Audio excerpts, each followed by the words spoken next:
Have you ever asked yourself why butterflies rest when it rains? I guess you don't know.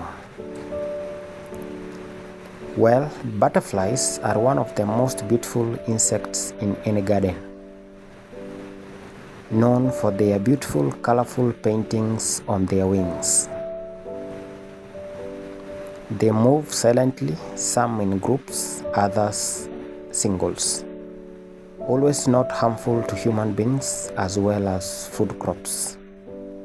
They usually rest when it rains because it damages their wings. Moral lesson: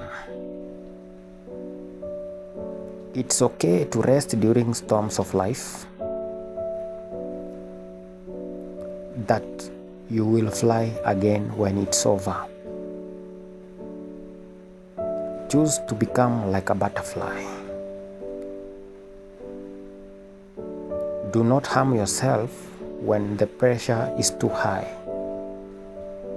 Just rest and continue.